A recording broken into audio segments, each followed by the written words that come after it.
I know. Oh man, Jesus Christ, I'm beat up, dude. I slept really, really late last night, and my allergies.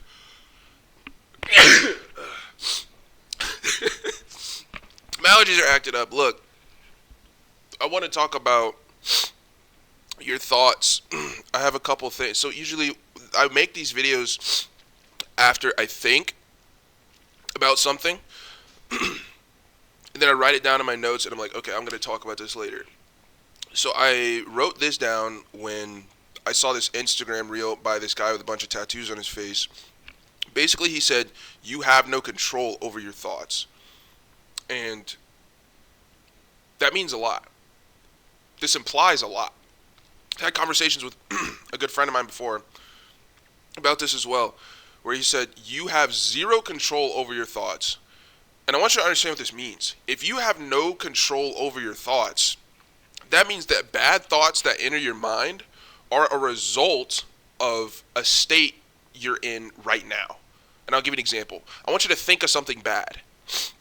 Think of something that happened to you in the past that you hate, that you despise. Do you know why you thought of that? Because I told you to think about it. You wouldn't have thought about it just now unless I prompted you to do that, which means that doesn't prove that you don't have control over them.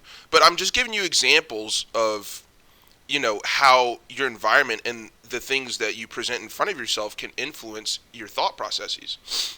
Listen to me, bro.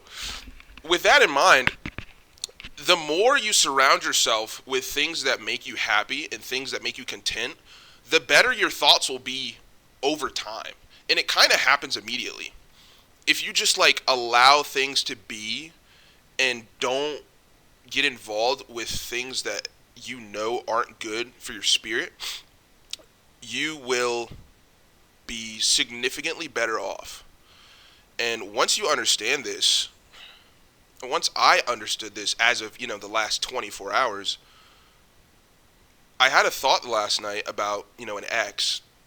And then I thought, and I was like, I'm not thinking about this because it's actually bothering me. I'm thinking about it because it's late at night and I'm in bed and this is just one of my thoughts. So I'm just going to ignore it. And then I ignored it. And that's the first time I've ever been in control over my own thoughts, where I was kind of like, I don't need this. Fuck off.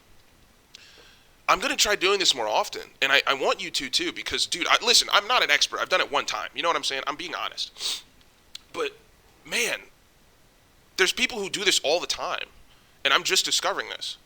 So I do seriously wonder about the potential this has on my psyche.